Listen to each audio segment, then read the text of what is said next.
What's up, Chris? It's so great to have you on the show. Hey, you have no idea. First and foremost, let me come from gratitude. I am so honored to not only be here, but you and I, my friend, have spent so much time recently together. I'm grateful to know you. I'm grateful to be your friend, and I'm honored that you would have me on your podcast. Well, it's an honor to have you on the show. I just want more people to meet you and learn about you and see all the cool stuff you're doing. And so you and I, we go back a while. For those that don't know, you were my original Tiger 21 chair. So Tiger 21 is a really cool investment community. A lot of people that have had exits and really don't know what to do with the cash that they have sitting around. And so you ran the Austin chapter for a long time, and that's how we first met. And Yep. we developed a great friendship, and even moving on to bigger and better things that you're doing, we've stayed close and we've done some epic journeys, adventures, trips, and Yeah, I'm excited to even chat about some of them. Yeah, absolutely. Same here. And it's been such a joy spending the better part of the last decade getting to know you and the worlds plural that you inhabit.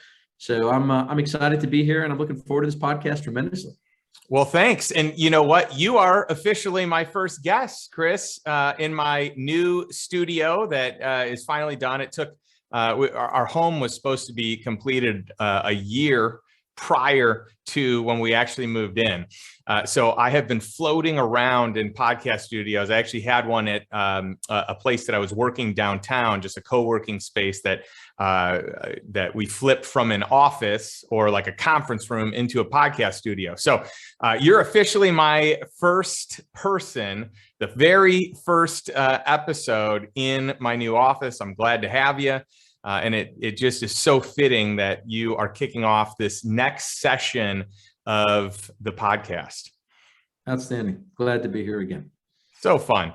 So I feel like we should share with the audience an incredible trip that we just went on not too long ago. It was a handful of months back. And we had a chance, because of some of the connections that you have, to go to Necker Island and hang out with Richard Branson and have just this epic experience. And I really haven't talked about it very much in my podcast episodes. And so, for some people that have, that follow me on social media, they probably saw some of the pictures that I posted, but I haven't really discussed it to any of, the podcast listeners. So what a perfect time to talk about what I think is one of the most impressive people on planet Earth, who is just so generous, so giving of his time, an absolute gentleman, and you've got a great relationship with him.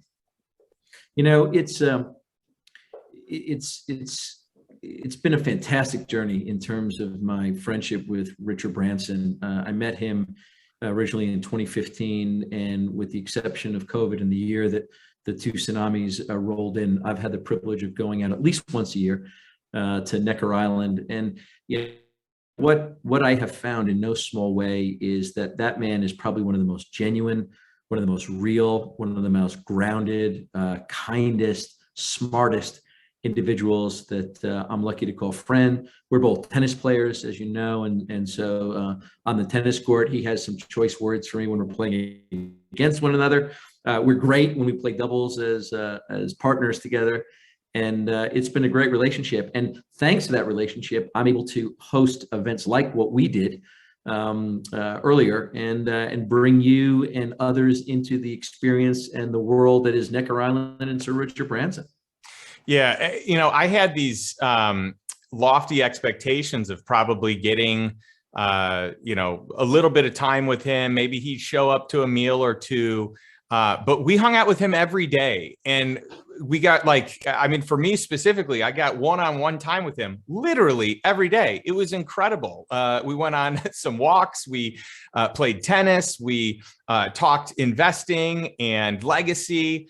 He made just an epic video for my daughter who we figured out has dyslexia, and he's a dyslexic. And he talked about how that was one of the greatest superpowers he's ever been blessed with, and wants to turn it from, a learning disability into the opportunity and the strength that it is for more people to know about it. And so, I was just so impressed with how present he was. I went kite surfing. Actually, I want to say I went kite surfing with him, but really what happened is he glided by me gracefully, just so effortlessly on, his surfboard, while I got dragged in the water, because it is not as easy as you think, especially as a first timer. So just such a fun experience.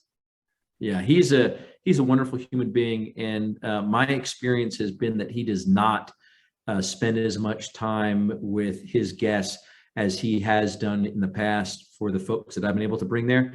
And it's a real pleasure, because you get to know not the legend, but you really get to know the person, and you get to know the father and the husband and the tennis player and the entrepreneur and the visionary and the philanthropist.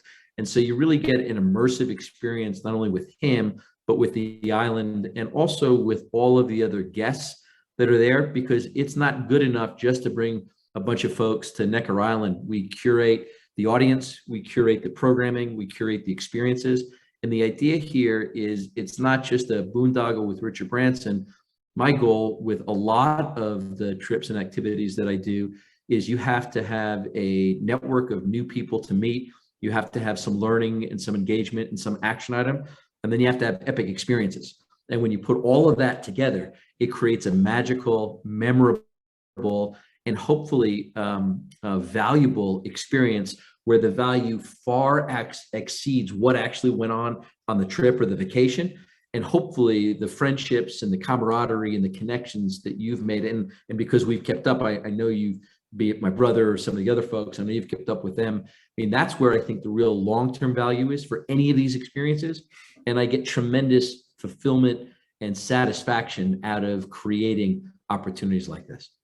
Yeah, and you did such a great job curating, speakers, content, but also just an epic group of people. And it's a small group, but it's the right group. Like, you leave feeling like, man, what an incredible human being I just got a chance to break bread with, or that I just had this cool conversation with. Marine biologists and, head of treasury at Citadel. And the list goes on. Some of the smartest people in healthcare and healthcare technology specifically. It was just unbelievable. And then you top that off with, just hanging one-on-one, hearing who Richard really is, having the luxury that I had of sitting down and playing a few games of chess with him, and at his private residence, nonetheless, which is really neat. Yeah, I'm super glad you went on the trip, and that's something that you and I and the other folks that were there can share for the rest of our lives. So great bonding experience, and great learning and experiential opportunity as well.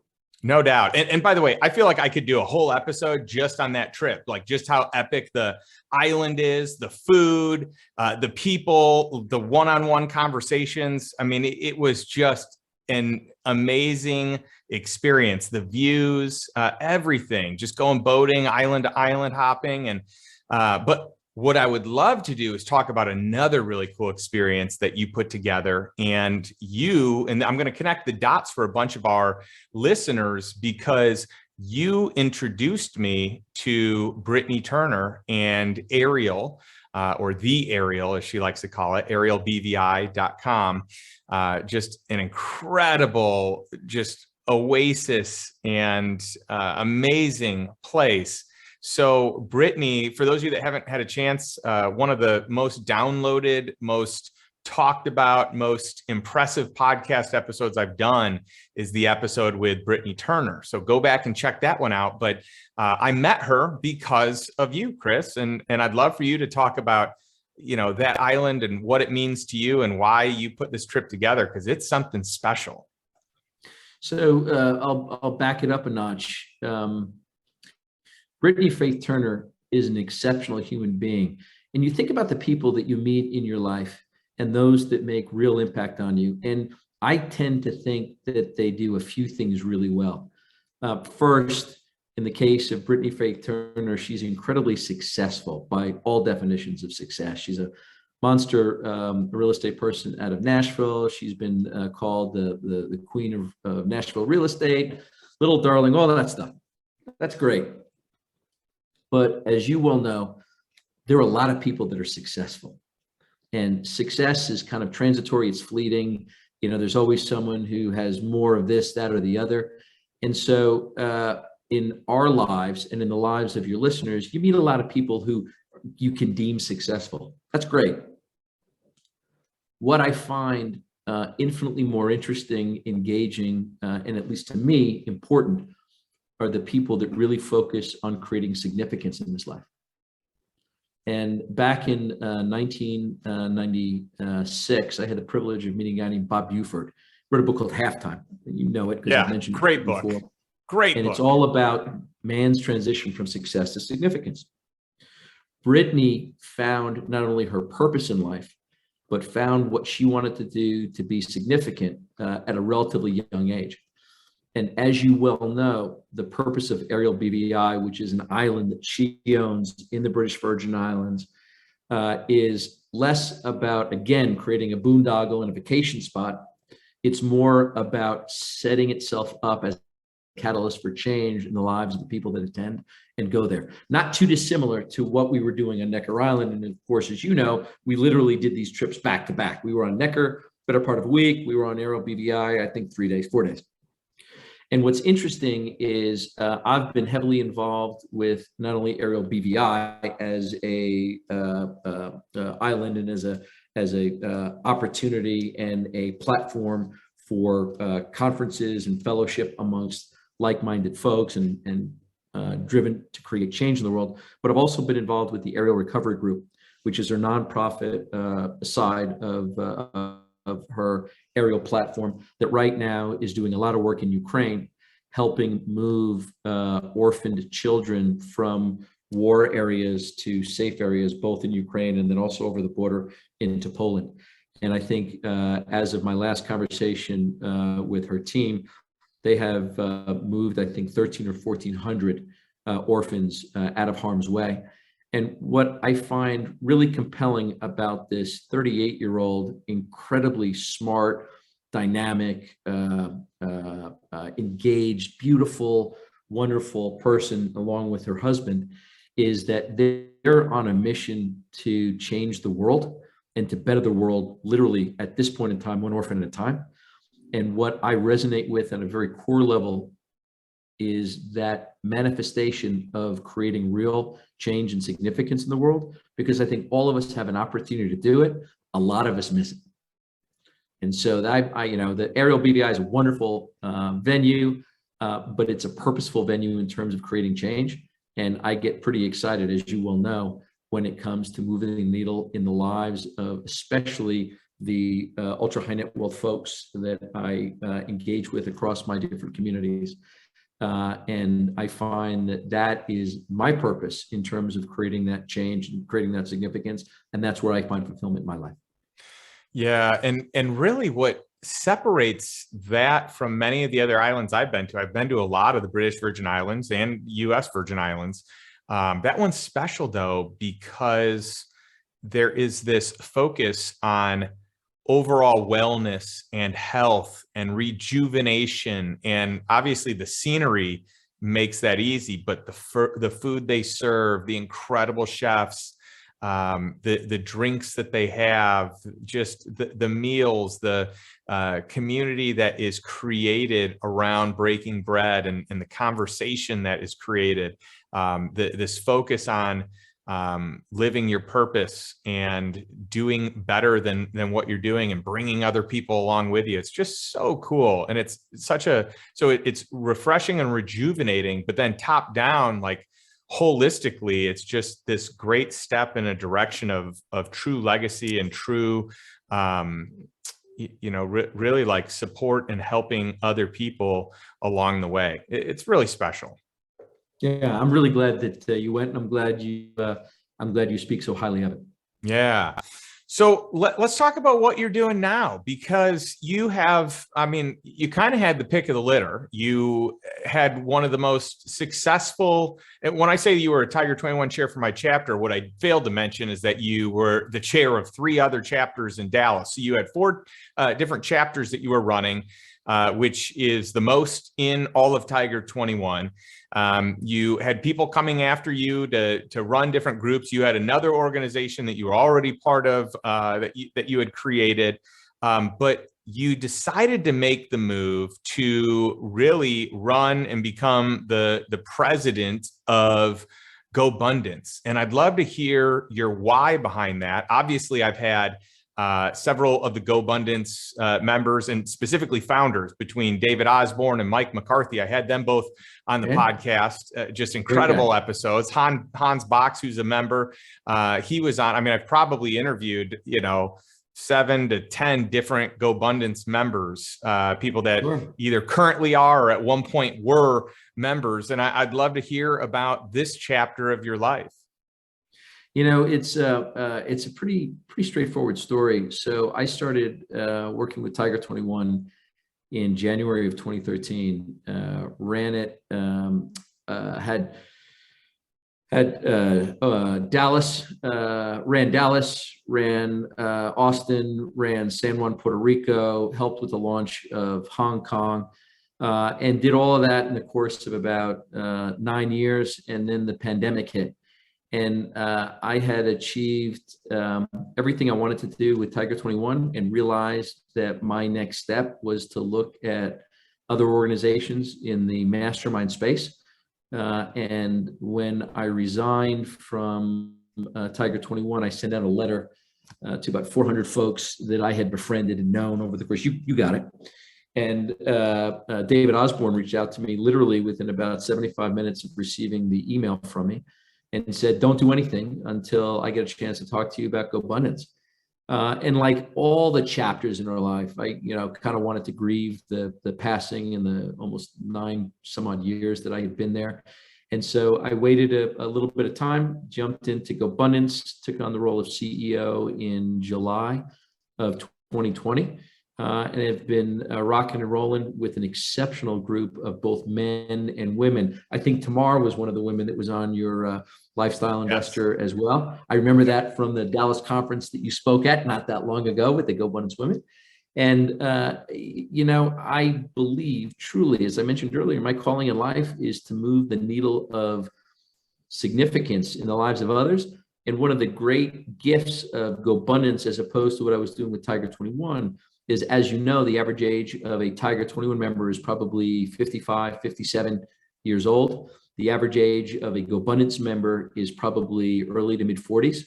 And so that delta in terms of years actually, I think, provides for an opportunity for the GoBundance men and women to miss 1 or 2 landmines, unintentional accidents, side mistakes, whatever you want to call it. And so, my thinking is that if we can help these younger millionaires and millionairesses, these younger entrepreneurs, these younger husbands and fathers, avoid some of the pitfalls and some of the regrets that I saw coming out of the Tiger 21 members, then I think we can do a lot to not only change the trajectory of their lives, the GoBundance men, the GoBundance women, and their spouses, but also their children, right? And it's great if you were a GoBundance member and we did something that impacted your life. That's awesome. That's great. And we did that, as you well know, when we were in Tiger 21. But how much more meaningful is it if we can do something that can positively affect you as a couple, you and your wife, or even mic drop moment, if we do something that positively affects the trajectory of your daughter? I mean, I know how much of a father you are. I know how important your family is to you, as is to me.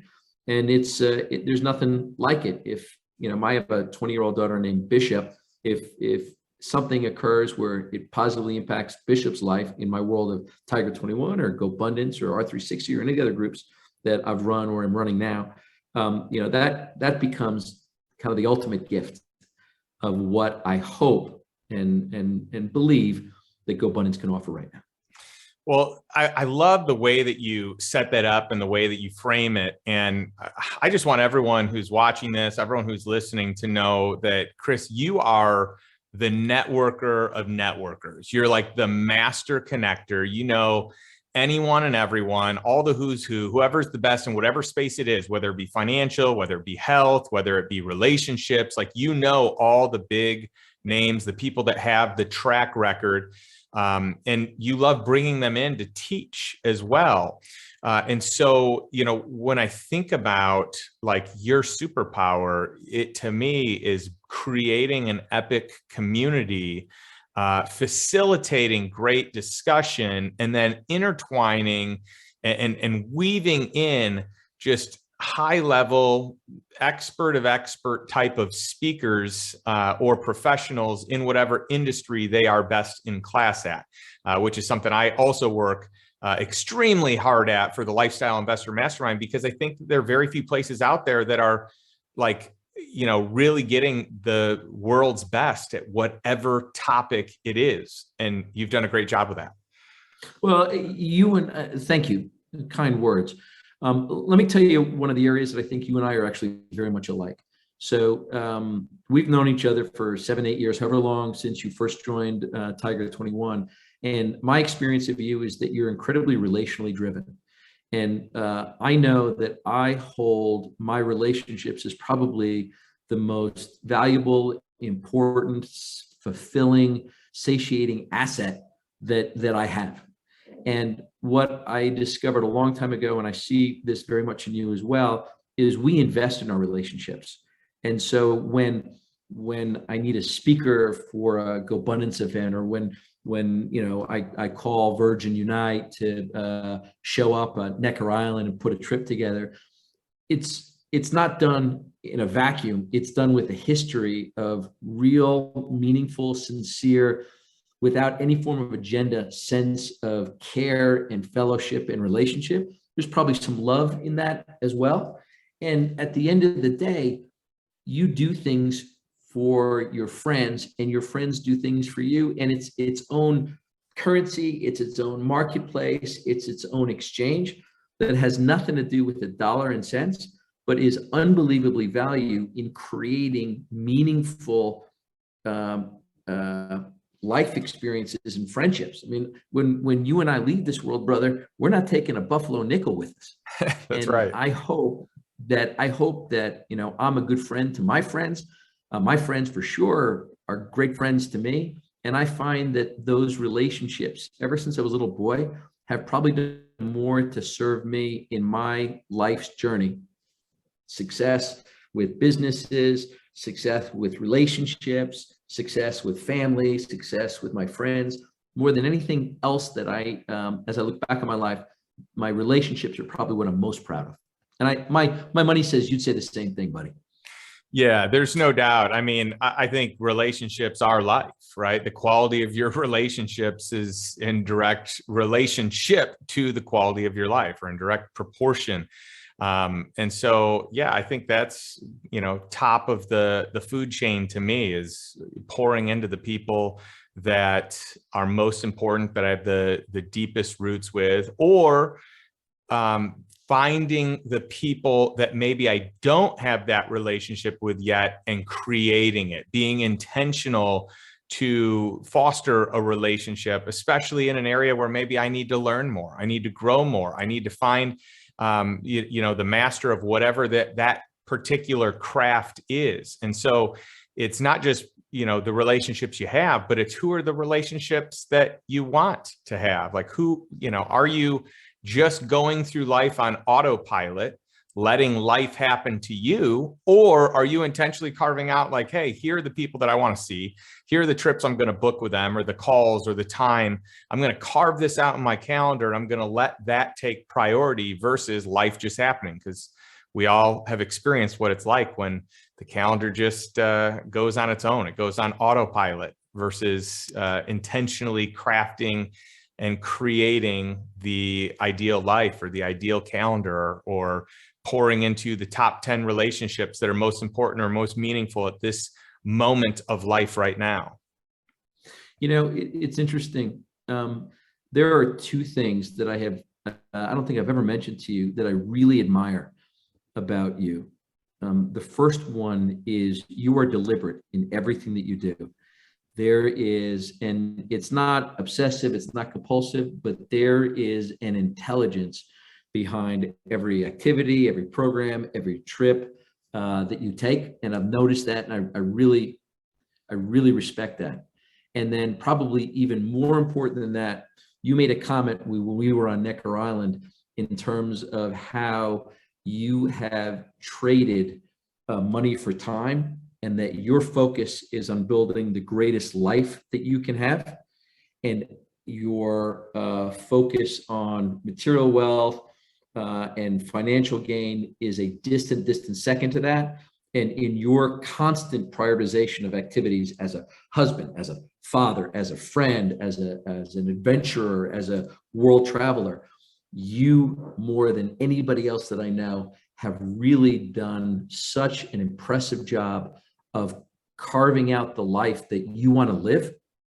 And everything that you do is done in support of that. And that clarity of mind, that clarity of direction is something that I really appreciate about you. I try to model it myself, probably nowhere near as good a job as you do. And I find it inspirational for me, as I assume all of your members of the lifestyle investor community, all of your listeners, everyone who knows you probably gets that, whether they necessarily acknowledge it or not. Well, I thank you for the kind words and for identifying that.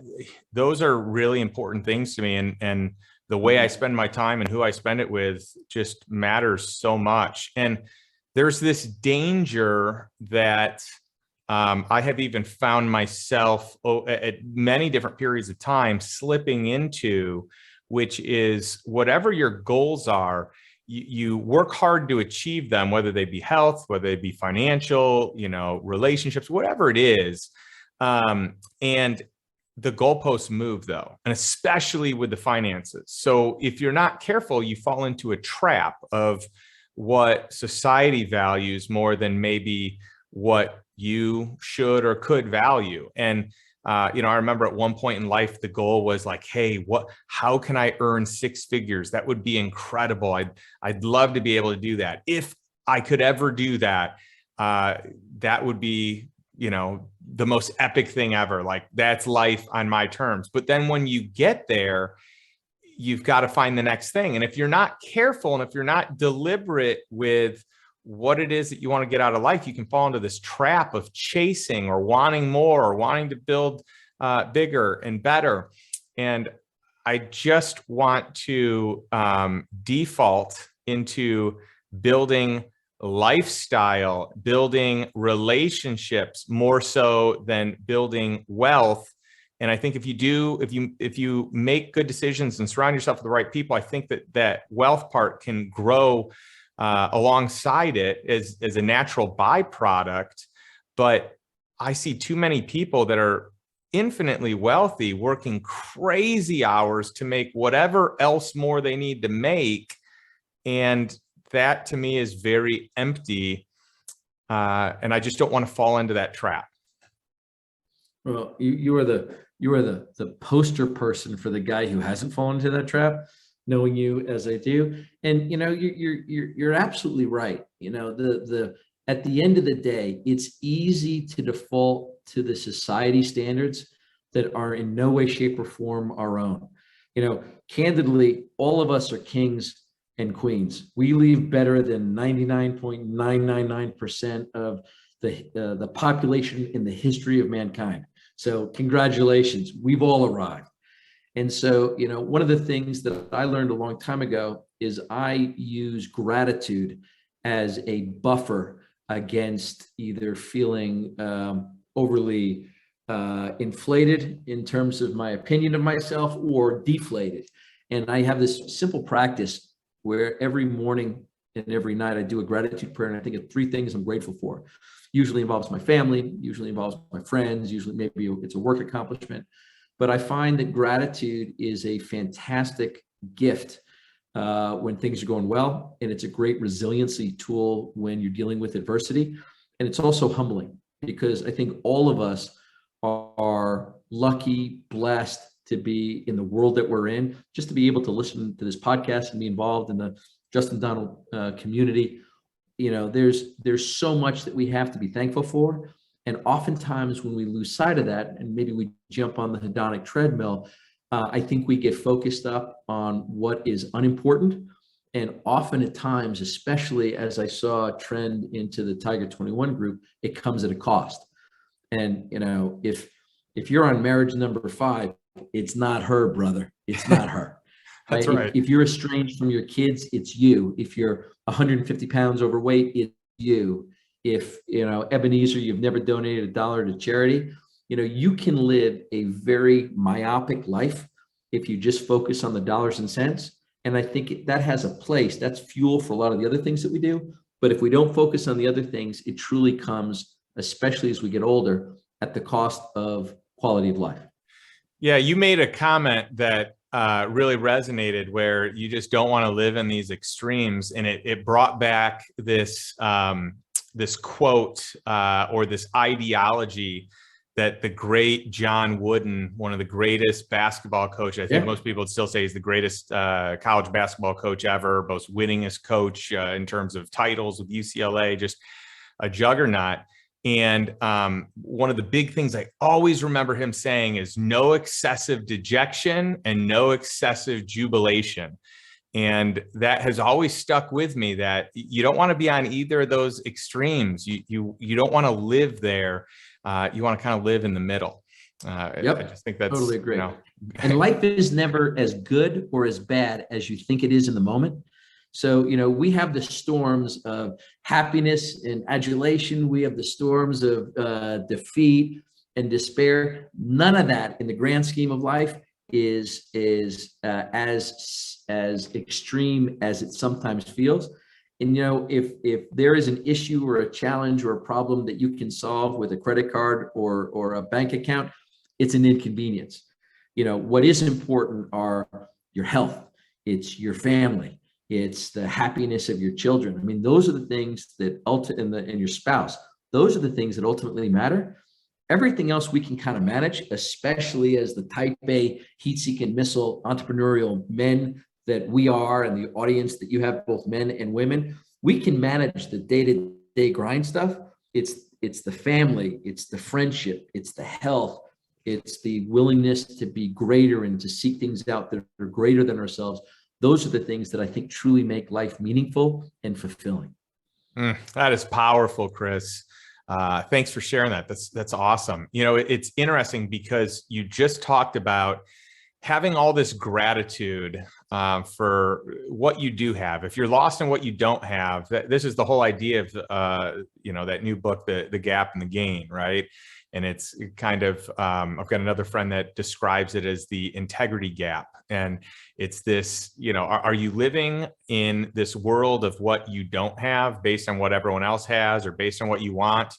Or are you living where you do have it and you're grateful for what you have? And I think most people are always searching, seeking, things aren't good enough. And if we lived in this world where what you have is enough, that you're living a better life than 99% of the world, probably 99.9% of the world, more accurately, for anyone in a first world country listening or watching this. But that also makes me think and makes me wonder about times ahead. I mean, you stay grateful, and I think great things are going to happen to you, but it becomes a lot more challenging to stay grateful when we have economic turbulence, which we're starting to see some signs of that. And by the time this episode comes out, I mean, we don't know where we'll be, but we're already seeing a little turbulence. I think most of the experts feel like there's going to be a downturn that is much more excessive than it is right now. And so I'm curious on your thoughts, because a lot of successful people, a lot of high net worth individuals, a lot of successful entrepreneurs and business owners and executives. I'm curious, what do you think are the best things to do in, a recession and rough economic times? So, it's interesting because it feels like we're getting the ultimate two shot of 2 years of COVID and all the craziness that expired through that. And then now we're in definitely a recession, probably well on our way to a depression. And it's not just the economic times that we face. We're also in a weird geopolitical space. You got Russia doing its dance on Ukraine. You got China saber rattling towards Taiwan. I mean, we definitely, the word unprecedented seems a little bit overused right now, but there's definitely a lot of uncertainty. I'll leave it at that. So the first thought that comes to mind is, in times of adversity or challenge, you can always invest in yourself.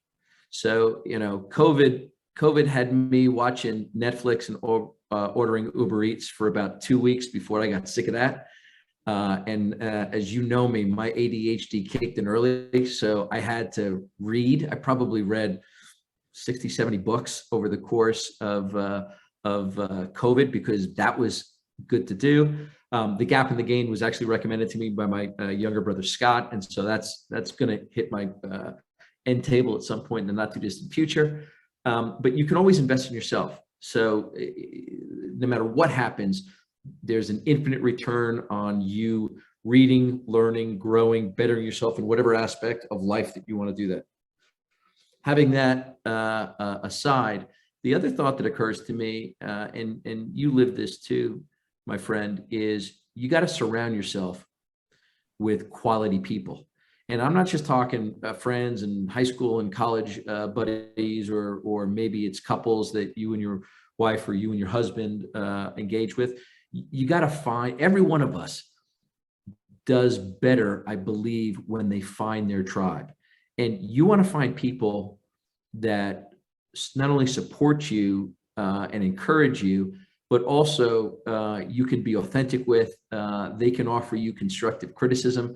All of us at some point in time need a gentle kick to the behind, and we all need to be held accountable to our stuff. And by the way, we're all carrying a bag of issues and challenges, blind spots, whatever the case may be.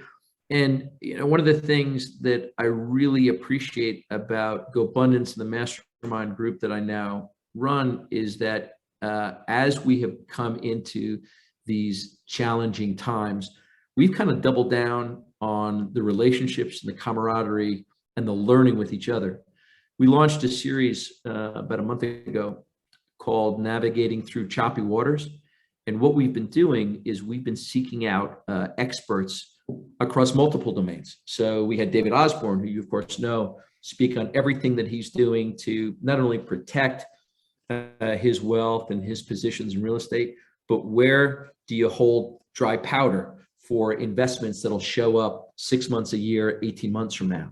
How do you protect yourself and your family, not only against the tsunami of whatever it is that's coming at us, but there's a great quote that I have no idea where it came from, but it said, in a in a bull market, you can make money. In a bear market, you can get rich. And so by having our community come together, and especially for some of the younger men and women of GoBundance that may not have been through this before, there's a lot of wisdom and experience and battle scars maybe from some of the older gentlemen and ladies that is applicable, that may help them avoid some of those landmines. And so my suggestion and recommendation to your audience is, doesn't need to be GoBundance, but all of us should have a community. Maybe it's a mastermind group, maybe it's a group of coworkers, but it's some community that you can rally behind and really take away the collective learnings and knowledge and be able to make better decisions as a result of it, for you, for your family, for your investments, and for your future. Yeah, I talk about this all the time, and you hit the nail on the head, because that's it. It is surrounding yourself with people that are smarter than you, people that have a different perspective than you, people that have a track record of success, people that are playing the game of life and business and investing, or whatever it is that you want to get better at a higher level than you. That's where you want to be. And again, you said it. I just want to reiterate it. It doesn't have to be GoBundance or the Lifestyle Investor Mastermind community. It can be any community where you're upping the level of your game. I mean, to a certain degree, price point on these is going to, help people select in or auto select out. And so you can kind of gravitate to groups that make the most sense, where you can get a return in many different ways on the value that you're getting, whether it be through the relationships, the community, the education, I like to call it like avoiding the stupid tax, where you make a poor decision, but had you run that by other smarter people or people that have been there, wiser people that have been there, you can make less mistakes. And then I just also think like tax strategy and finding, I call them invisible deals that are just not open to the general public. You just want to be around people that push you, that help you grow, that help you think differently, that get you out of your comfort zone. So whatever shape or form an organization, a group, looks like to get you there, that's the group. The original mastermind was the Junto group or the Junta group, which was like a group with like Benjamin Franklin and like many of the household names that we know today. They would get together and they were the original mastermind, and they made each other smarter. They supported each other in their endeavors. I just think that is smart business, to have a peer group that you're connecting with on an intimate level, and then having experts, advisors, coaches, mentors that can guide you through that. Most importantly, have done the thing that you want to do. Not people that say that they're a coach, people that have actually done and performed and have a track record of doing exactly what it is that you want to do. Since in today's day and age, everyone's a coach and everyone's a mentor. But I think you got to find the people that have the track record. And you also want to find the folks that keep you honest to the path that you're on, because it's easy to get distracted. I mean, you and I both know there's a ton of change coming down the pipe. And no different than COVID. COVID, I think if we look back at it 20 years from now, there'll be some silver linings in terms of how we all developed and grew as people. It was the great reset. A lot of my friends have spent more time with their families in terms of dinners at night or weekends with the kids than they ever had previously. And so there's definitely some silver lining that came out of that. But in addition to everything that you said, we also want to keep each other honest in terms of what is most important in life. And with the stress that naturally comes with all this change, it's easy to lose sight on that. You get caught up in the deals, but you're not present at home with your family. Not acceptable. You get caught up in investment opportunities. You're having too much Uber Eats and pizza at night. You put on 35 pounds. Not acceptable. At the end of our days, as we get older, it's amazing how much more important health and longevity becomes. I'm down in Costa Rica right now going through a stem cell program because I want to start making investments in my future years, in my 80s and 90s now. And so, it's great to be successful. It's great to be wealthy. It's great to be significant. But I also want to spend as much time with my friends, with my family as I possibly can. And I want to do it as healthy as I possibly can. And so we need to make sure that we're investing in our long-term future just as much as we're investing in the next deal that comes our way. Totally. I couldn't agree with you more. And that was so eloquently said. Thank you, Chris, just for spending time with us here today. This is so much fun. And I love your perspective. And I love the way you live life. It's so refreshing to hear. Where can our audience learn more about you and about GoBundance? So I thought you were kind enough to ask me that question before we started the recording. And I thought about what could be helpful to you and your audience. So as I mentioned, we started the series called Navigating Through Choppy Waters. It's a 4-part series. Our last broadcast for this first series will be a week from today. And then we have a conference coming up in Detroit, the 21st through the 24th of July. And then we're probably going to relaunch the series in August.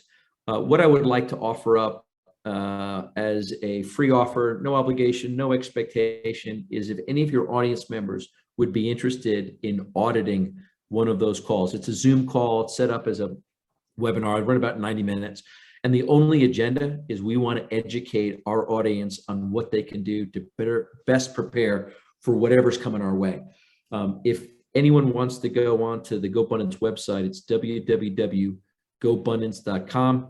There's a place for a member application, not looking for anybody to join, but if they fill that out and in the comment section, put lifestyle investor interested in looking at one of the Zoom calls, we'll be able to filter that through our program, get them a link and get them to show up as a guest. That's something that I can easily offer up to your audience, and hopefully they get some value out of it and can join us. And if that's of value to them, fantastic. So happy to do that. The website, as you know, is www.gobundance.com. They're welcome to get a hold of me. My email is chris.ryan@gobundance.com. I'm pretty accessible. And regardless of whether or not your audience is interested in joining GoBundance, we truly come from a place of abundance.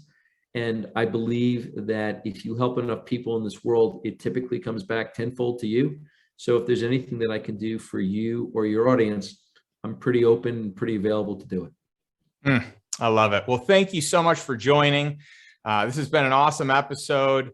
I love kind of wrapping up with a single question that I ask our audience. Before I do that, though, I was actually going to share one other thing, which I've never done before, but I've had so many people reaching out and so much feedback. So I figured I would take an opportunity just to say, hey, for anyone that wants to apply to the world's most exclusive mastermind for savvy investors looking to gain control of their time, build their net worth by looking at what I call invisible deals that are not available to the public, with preferred terms already negotiated that amplify, kind of return on capital, but also de-risk the deal. You can visit lifestyleinvestor.com/mastermind. And I'll end with the one question I like to ask you every single week, which is this: what's one step, one form of action you can take today to move towards financial freedom and living a life on your terms, a life that you truly desire, not by default, but rather by design? We'll catch you next week.